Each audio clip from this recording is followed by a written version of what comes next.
up today. And people are just joining the conversation right now, Krueger. Yeah. Bill Krueger with us. He joins us every Monday. I'm tearing up a little bit. Yeah. Because we're making, you can see that. and I are making progress. Oh, And not, you're making progress. To go from the the tin can with the string that we were operating on, like when we were little kids and we had a tree fort. Yeah. I mean, and in fact, that doesn't even register with our audience. They're like, what? What is a tree fort? What are cans with a string? What's going outside? Like, wait, is there a phone involved? I mean, You're doing great. I'm so happy. You're just these you guys like you and Brad make I feel better about myself after dealing with both of you. Because you feel like you're at the cutting edge when you're around us. And I'm not. That's the best part. I am not cutting edge at all when it comes to technology. But when I deal with you and Brad, I feel like I'm Steve Jobs. Yeah. I can see that. And I can feel that because we're leaning on you so heavily. I know Steve. yeah, just call me. Or Thank Mr. you. Jobs. I would prefer to be called Mr. Jobs from now on. Okay, from now on. Bill Krueger is with us. He joins us every single Monday. It's brought to you by his foundation, Rise Above Foundation. We'll have more information coming up. He's got a golf tournament that you can still sign up for, I believe. We're filling it up, but yes, the answer is yes. Okay, we're going to get to all that. We talk all things baseball, all things Mariners with William Krueger, who was on your television this weekend at Root Sports. All right, good weekend for the M's. Yeah. Now they just come in and bully the Astros around, right? Yeah. I mean, 7-31 until last year at Minute Maid. Crazy. 7-31. That's getting your face rubbed into it. Last year, 6-1, and now we got these big strapping right-handed pitchers to just walk in that place and own it, right? And the Astros had no chance. Plus, the Astros are floundering right now, right? They don't look like the Astros to me at all, which is fine. I think it's like due time for them to flounder, don't you? Well, I mean, they've had a great run. I would exchange I think we would all go of for it. that and flounder. I think probably for a little while. But don't you feel? I know they're floundering, and they may bury themselves before they can get back up. Yeah. But Cal Raleigh said it after the game. They'll be around in September. Yeah. They're just too good, and it feels like once they get all their pitching back, that they're going to make some aggressive move with the deadline, and all of a sudden you're going to be like, "Oh my God, I thought they were dead," and then they're not. Yeah, that's fair. You got to keep your eyes peeled at all angles. And I mean, when you have to be watching out for the bad news bears, aka the Oakland A's, then you must keep your eyes wide open. The A's are flirting with going. They almost went over 500 yesterday, Jason. It's unbelievable. I mean, that's the island of misfit toys. Only Yukon Cornelius knows where those players are. He's the only one. I mean, that's it. And you know something in that tail, the island of misfit toys does have redeeming value. So the A's, despite their mismanaged ownership, slapping the players in the face, they have found a way. We're not going to turn this into an A's conversation, but what I'm saying is that there's competition in the division. Texas is very good. Houston will figure it out, and Oakland will be a little bit of a thorn, I think, for people. Krueger, this is your show. You take this anywhere you want to go. All right. I'm done with that. We want to talk about the Mariners, I'm sure. Okay. Where do you want to start first? Well, I mean, the guy that jumps off the page with me is Josh Rojas. That's where I start, because I'll tell you what, he plays like this is who he is. You know what I mean? He carries himself with a certain amount of confidence. He plays like he is a veteran player, but he plays like he's an everyday guy. And, to sort out why this is happening and why it's happening for him, I mean, I think when I look at his he came from the Arizona Diamondbacks, and you go back to 21 and 22, he was hitting 270 with like 10 homers, and he was getting 400 at bats. And then they stopped playing him because they got too many prospects, right? And then, for whatever reason, he stopped playing. And then we got him. He was scuffling a little bit, and he looked to me like he became a byproduct of if I'm going to get paid, I gotta slug, because that's how everybody gets paid. So he looked all or nothing when he got here. Everything pull, all or nothing. Now he looks like, I'm not going to call him Wade Boggs, but he sliced the ball the other way, and he can hit the ball in the alley for power, and he can walk, and he can steal a base, and he shows you he's a gifted fielder. Yesterday, they stuck him out in that little tiny left field. Yeah. Could try to add another bat to the lineup. Kind of cheated the game a little bit, but he's a good athlete. You know, Mother Nature, the gods of baseball. You got to be really careful when you start shuffling the deck, okay? Yeah. I can tell you a story. When I was in Detroit, Sparky Anderson was famous for this because he loved offense. Yeah. And, you know, I remember walking out on the mound, and I'm pitching a day game in Detroit, and I turn around and I go, Gibby's in center? Kurt Gibson is playing center field today? He's a DH, isn't he? And then I look over and right, and Mickey Tettleton is in right field. Oh, sure. And the only thing that was really bad, I was like, okay, Mick, you're in right field, but you got your shin guards on. Can you take your shin guards off? Can you take a minute? Let's take his shin guards off. I mean, you know, you got to be careful when you start cheating the game. Because what happens when you cheat the game, I'm going to tell people, when you cheat the game, the baseball gods go, fine, okay, we're going to let all the balls go to where you're cheating. Sure. And see if you can hold up. But Josh is a good athlete. He played fine in left field, and it worked out great. And Urias played great at third, so is magic, right? Okay, so here's the question. I got you love poll questions. Do you like poll questions? Do you like to answer poll questions? Who doesn't? I don't think you're being serious. All right? I'm always serious. So it's a small sample size. Yes.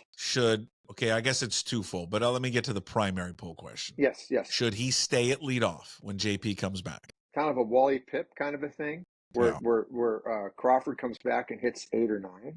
Because he's the leadoff guy. Is that how you sell it? Hey, well, that's how I sell it. Hold on. That's how I sell it to my little league kids. Why am I batting last again? You're the second leadoff guy. It's important down there. But it's every game I'm down there, Coach. Trust me. We need you to flip over the lineup. I think what it's done for him is saying he's an integral part of this team and he's going to play. And I think JP comes back and leads off, and he was the top on base guy last year. He had a great year. He's kind of a leader for this team. He shouldn't lose his position in the lineup, in my opinion. Okay. So Rojas becomes, I mean, I don't understand it. You know, we're going to start talking about lineup construction here. I don't understand it.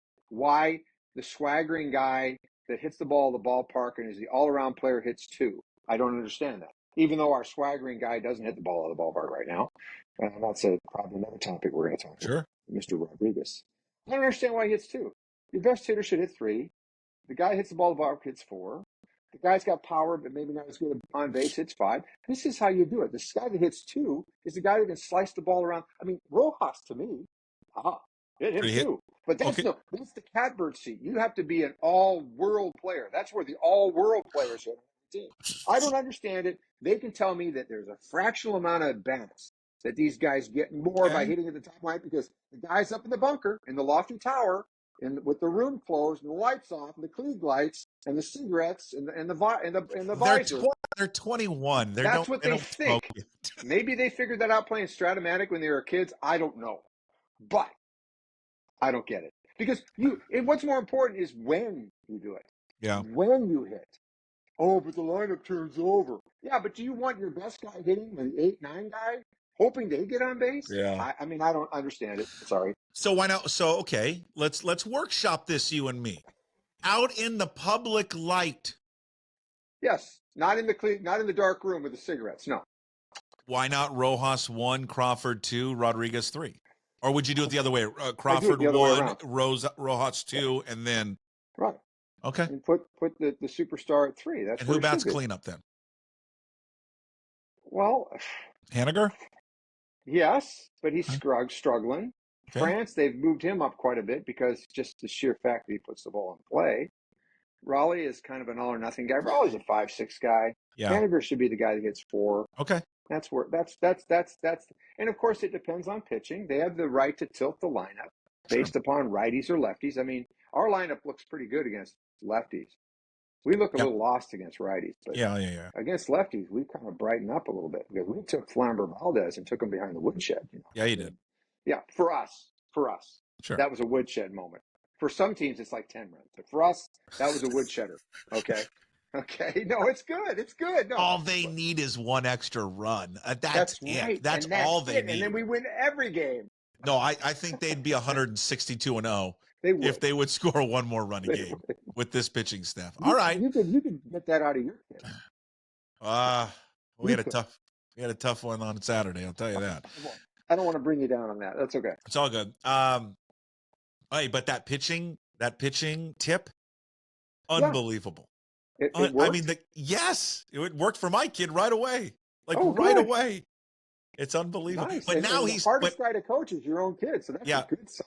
but now he's at it. For the last week, Bill told us that a good exercise for the kids, to be able to stand on your back leg and hold it for 10 seconds to make sure you got bounce. So we started doing that. So, but then my kid does it. So he's been working on it. Now he'll do it during the game, though. He won't pause 10 seconds, but Well, he pauses and then he does this little thing with his foot.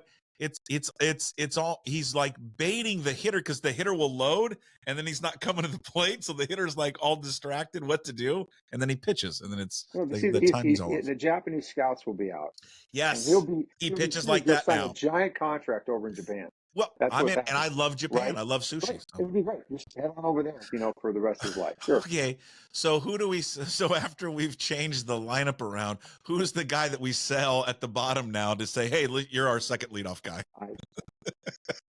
I I'm think kind of joking. yeah. It's a little bit of the as I call it, the field bet in craps. Yeah. It's the field bet. We're just Oh, throwing them out there.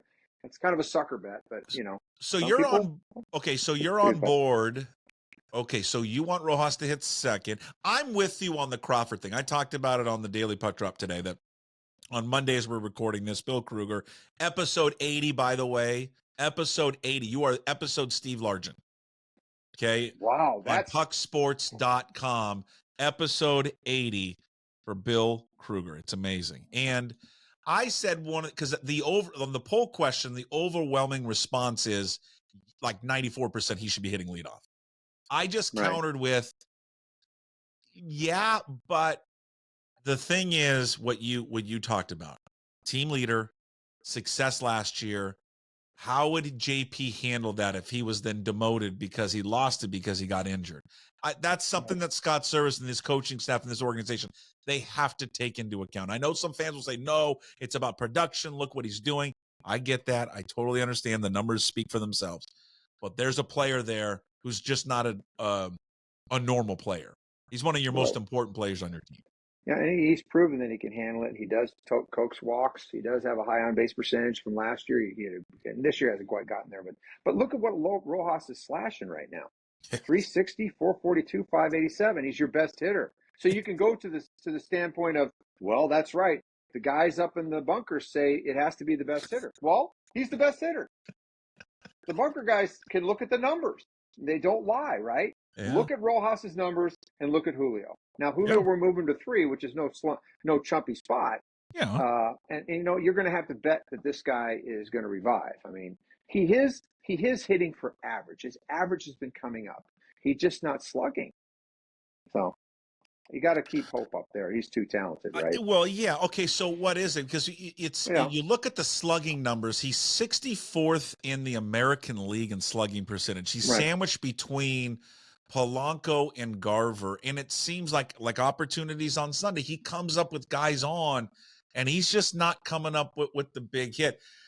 It feels like we go round and round with this one with him. Is it as simple? He's just putting too much pressure on himself to deliver in those situations, and he just needs to relax a little. Well, I think there's risk, and there's risk with 2 outs. And if you look at those numbers, he's hitting 348 with risk. He's hitting 571 with 2 outs. But it seems to be when they're the momentous occasion, the critical, whatever that number is, the critical at bats, he hasn't delivered. So overall, with guys on base, he's doing fine. He's doing great. Yeah. But he's not hitting in the real crucial moment. That seems to embed itself in our minds, right? It does. And a lot of it has to do with, pitchers have wisened up a little bit. Don't want my English teacher to get on me. It's all good. Sounds it's great. All good. Okay.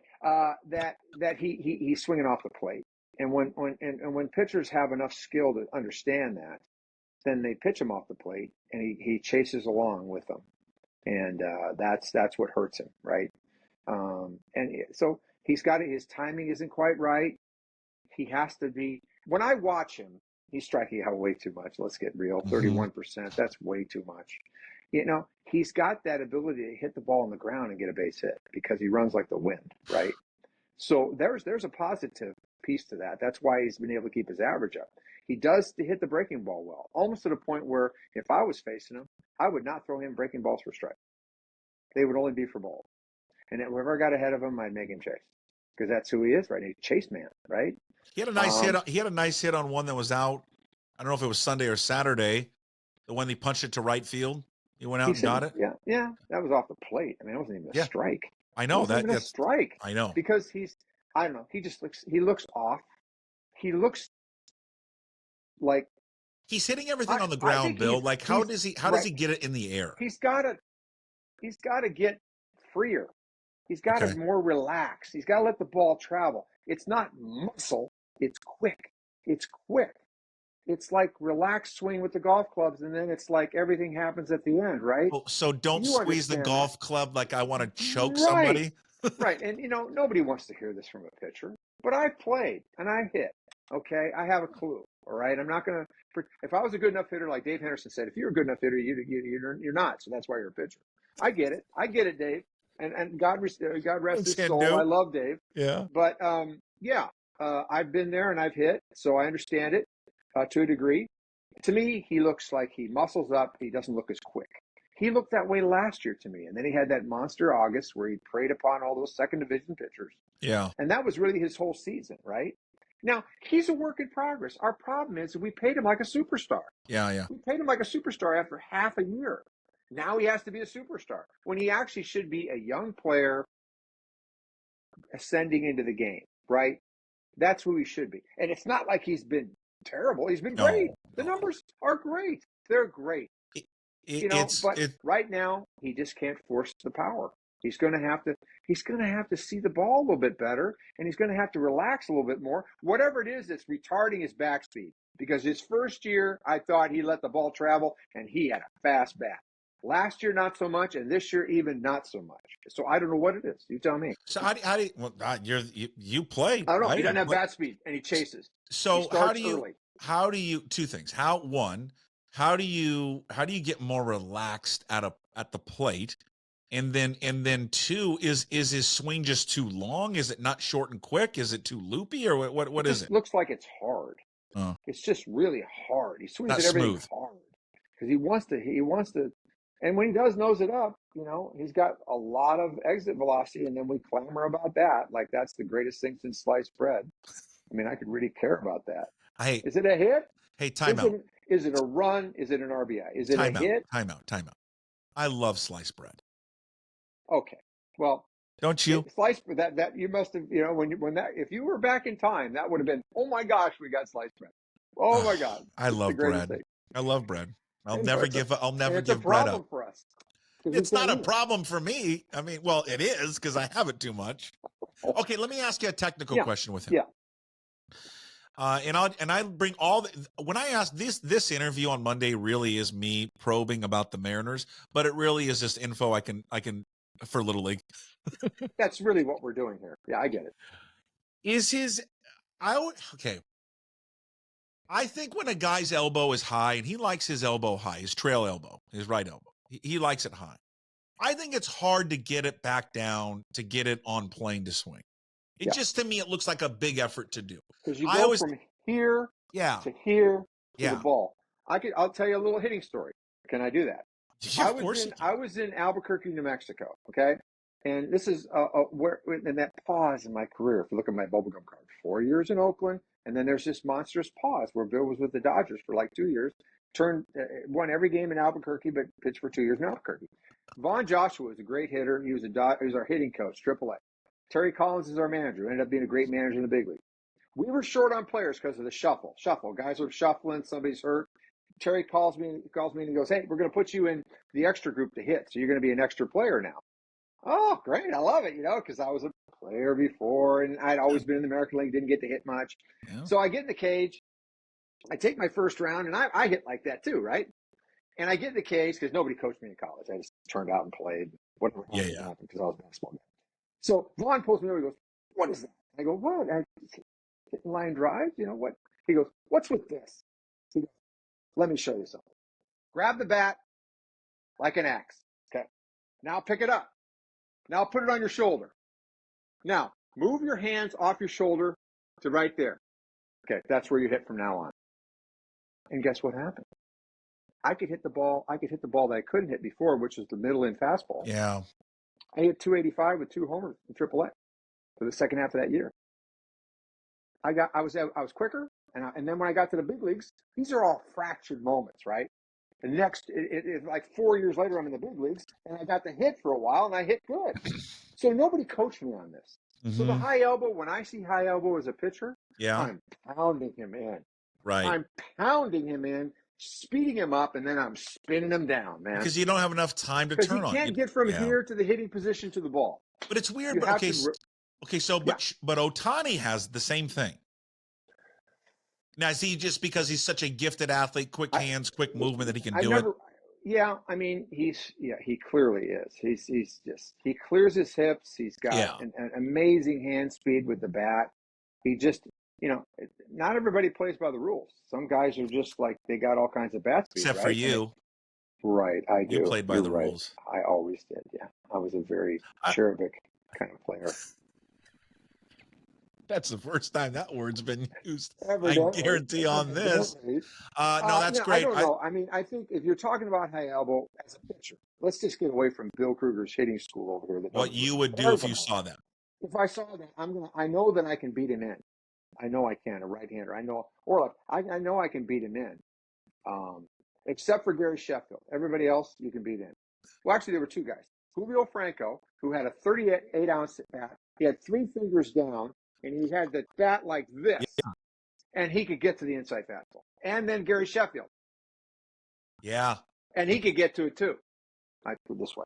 Right yeah. Pointing the bat towards the pitcher. Gary, hey, look, you may think you can get there, but no, not with Gary. Got to keep the ball away from him. George Kirby, I was watching the show, and you talked about it. 88 pitches, he comes out. Right. They say he's dealing with a knee issue, a right knee soreness. Now it's interesting because his previous 3 starts, like it didn't look like it affected him at all. I mean, he'd had been on a great little 3-game run before that. If he's got some type of knee, whatever it is, he was very vague about it. He didn't want to talk about it. Yeah, it was like it's been there for a while, and then when he asked him the question, he goes, he didn't even acknowledge that it had been there for a while. It's very weird. Okay, It was weird. Okay, thank you. He looked like he was struggling to find the answer. Am I in? It just something doesn't seem right about this knee soreness.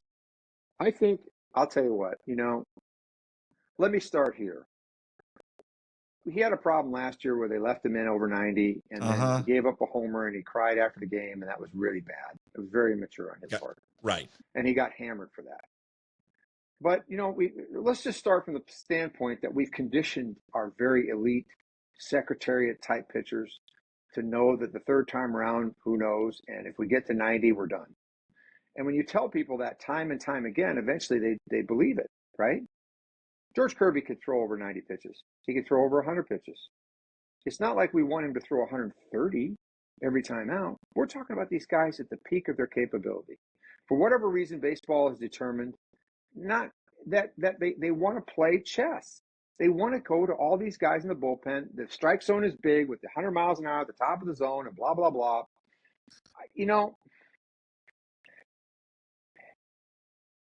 George should have some time to think about this a little bit. I mean, I don't even know if these kids think winning is important because maybe they don't get paid to win. They get paid to have all the other numbers except winning. When I played, you got paid to win. And the only way you won is if you stayed in the game long enough to win. Okay? So for him, he should be walking away going, I'm not gonna let that happen to me again. Whatever happened between innings, whether it was like a forward question, it was prompted. So what, is your knee okay? Are you feeling it? And we talk, and then he goes, well, it's a little, then we're going to take you out. Do you think George came to them and said, my knee's bothering me, I think I should come out? If he did that, I'm really going to think he's not going to be very good. He's not going to be very good because you got to smell the finish line, okay? I was not a great pitcher. George has got a chance to be an exceptional pitcher. I never took myself out. I came out maybe I got hit twice with a line drive in the head in spring training. I had to come out. Okay. I think that's probably smart. Otherwise, I went to the DL. If I came out of a game, I went to the DL. So if you're not going to the DL, then you should try to win. You should pitch. They make the ultimate decision, right? Should he have come out? Absolutely not. Did you see how he was pitching? He went through the heart of the order and made Tucker and Alvarez look stupid at the end of 6. He's got 88. He's got him in the palm of his hand. And what happened? Momentum shifted, right? Completely. And I'm watching the game yesterday with Bryce Miller, and in my head, I'm going, it's 3-2. I'm taking him out. In my head, I'm watching the game. And that's sure enough, silly sweeper pitch, home run, down and into a lefty, stupid. The game goes the other way. Doesn't make sense. Because why? Why is that? Why is it that I can see that and I can see these situations? Now, getting back to George, we cannot try to say he wasn't injured because that would not be fair. It would not be fair to say anybody's not telling the truth. And they would get in trouble for it if they're saying one thing and it's not, then they could get in trouble. You know, if you want it bad, you know, you want to keep pitching, and you know, you make them take you out. Yeah, I'm with you though. I think we're on the same. I think we're on the same line. I think it was predetermined that we were taking them out at that moment. Correct. They've got the script. Yeah. Yeah. With all these guys. I agree. All of them across baseball. You are the best. That's it. That's all. Okay. Rise Above Foundation, Bill Krueger, every Monday. More information about the Golf Classic coming up at Snoqualmie Ridge, the Rise Above Golf Classic, all brought to you by Native Youth AriseAbove.org. What more information we got there, Bill? Is there still some spots available? There are spots. We have commitments that would fill the field, but not everybody's paid yet. So there's still spots. Okay. Because you can say you're coming, but until you pay, you ain't in. Yeah, all right? Get that money. So please come to the link that is on Puck's website, and or look us up at nativeyouthriseabove.org. We're trying to help the Native youth find the potential that they have. They have had struggles in school, struggles with teen suicide. This will be a wonderful event. Great prizes, great food, great golf course, celebrities. First class deal. You'll have a lot of fun. Prizes, gifts. We'll do whatever we can to make you happy, and all for Rise Above.